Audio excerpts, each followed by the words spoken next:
Coach Corey Wayne, and this is my video coaching newsletter. And the topic of this newsletter is going to be pickup skills in an open marriage. Well, an open marriage is basically where a man and a woman are married, but yet they're still allowed to have sex partners and date other people outside of the marriage. And I've got an email here from a viewer who's actually in an open marriage, and he's got some questions.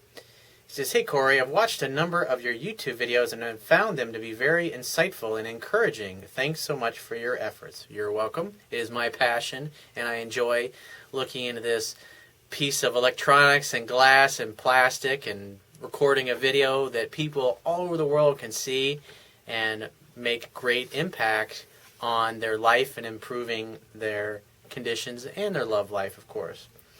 He says, "I'm in a very unique situation. My very beautiful wife, we'll call her T, and I have been married for 10 years.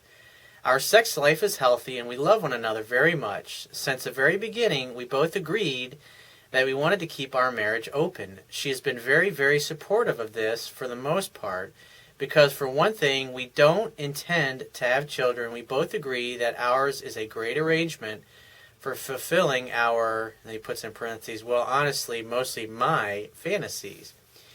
We haven't indulged in it very much, but earlier this year I became involved with a very sexy, beautiful ballet dancer that lives in LA. Let's call her Kay.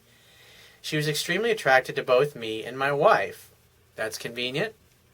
Unfortunately, as time went on and we got to know her better, my wife didn't return the sentiment due to personality conflicts.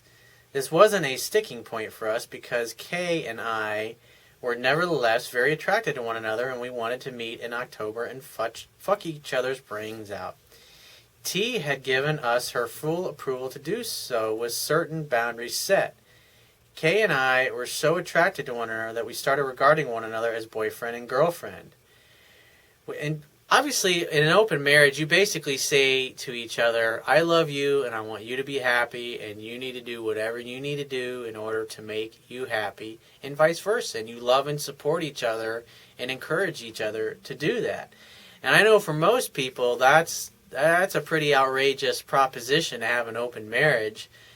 You know, I think probably the large majority of people, the thought of an open marriage is against everything, that the whole reason why they got into a marriage in the first place. But as you can see, different strokes for different folks. I mean, that's the great thing about living in a free country, is you get to choose how you want to live your life.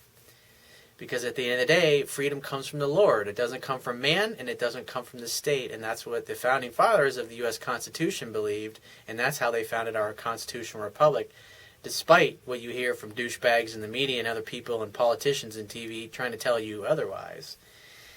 He says, "We wanted to make it last as long as it could, maybe even long term, but as luck would have it, things didn't work out. I slipped into spending way too much time talking to her, and I had put her on a pedestal next to my wife T, and eventually she dumped me for someone else that she met online that could give her more attention than I was able to."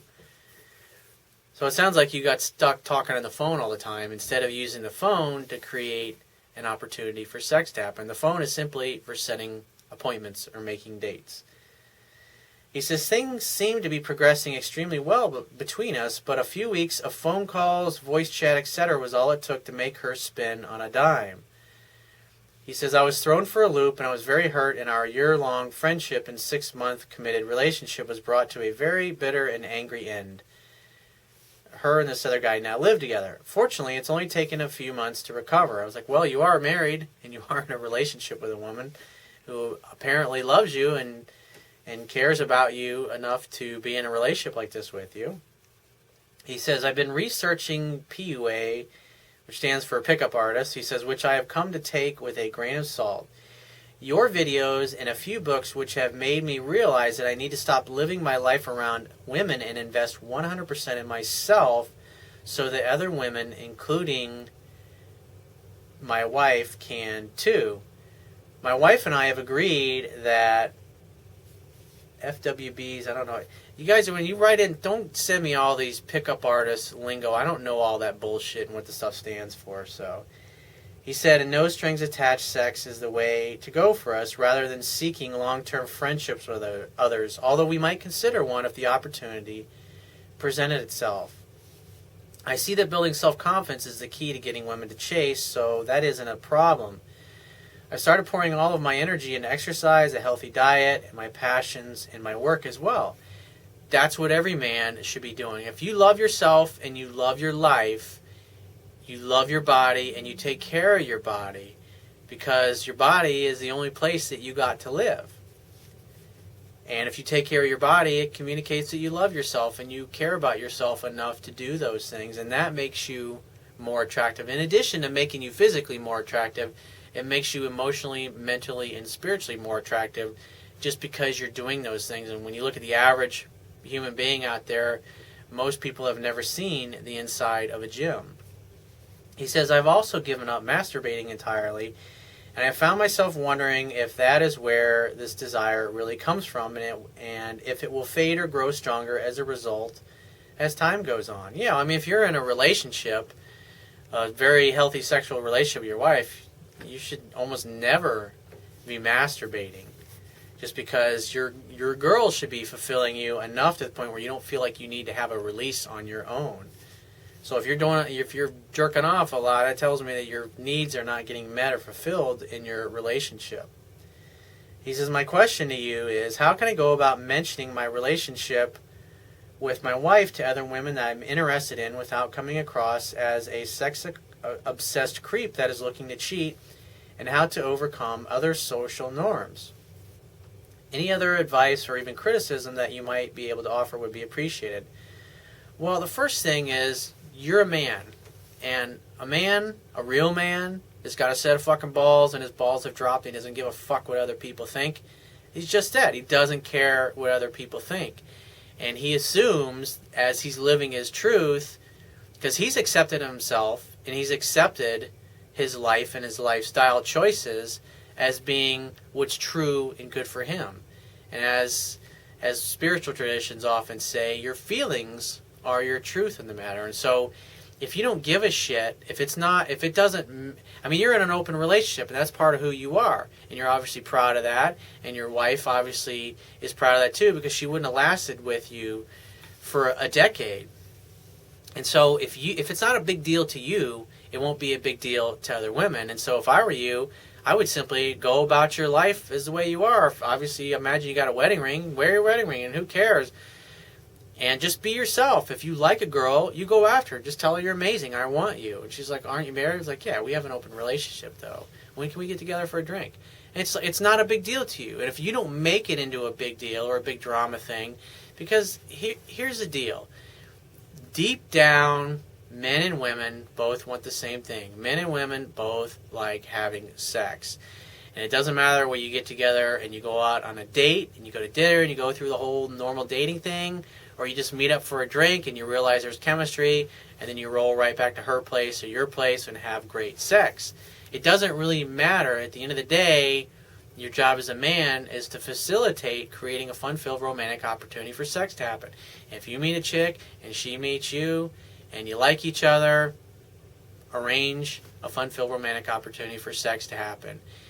And as far as you being married or in an open relationship, it's just that. Hey, we're in an open relationship. And you go and you hook up with the girl and just have fun with her, and you don't worry about it. Don't worry about the labels or how, if she reacts and she says, well, I can't date you. I mean, you're married. You're like, well, yeah, we have an open relationship. Well, hey, give me a call if you change your mind. I'd love to get together.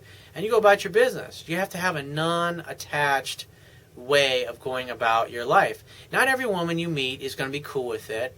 I mean, when you look at all of the affairs and all the cheating that happens in society for people who are married, it obviously ain't stopping the women that are cheating with those guys, and millions of them do it all over the world.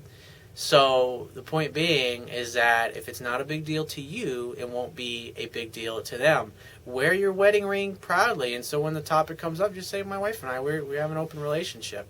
I'm free to be with whoever she wants. Sometimes we meet a girl and we both like her. We both have sex with her.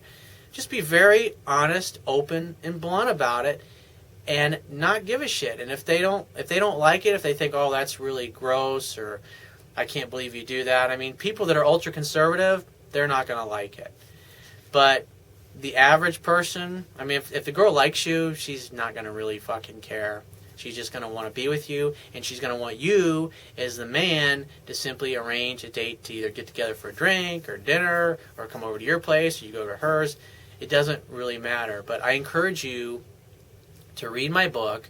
You can download it right now by going to my website. On the right-hand column underneath the email sign-up box is a link that will take you right to the download page for the Amazon Kindle version of my book. Now, if you don't have a Kindle device, once you get there, on the right-hand side of the download page is a button you can click to download a free e-reader app for your smartphone, tablet device, or your computer. It only takes a matter of seconds to download and install it and complete the purchase of my book, and you'll be reading it in no time. And if you have a question that you want to ask me, or there's a topic you want me to cover in a future video newsletter, go to my website, click the Contact Me tab, which will be on the left-hand side of your screen, and send me 1 to 2 paragraphs max, and just give me several days to get back to you with a response. And if you want to talk to me right away, the quickest way to get my help is to book a paid phone coaching session. You can do that by going to my website, click the Products tab, which will be at the top of your screen, and just follow the instructions. If you appreciate the value of the information I offer in these video newsletters and the articles on my website, you can show your appreciation by going to my website, click the PayPal donate button, which is on the Wibbia toolbar at the bottom of your screen, and donate any amount that you feel is equal to the value of the information. And I will talk to you soon.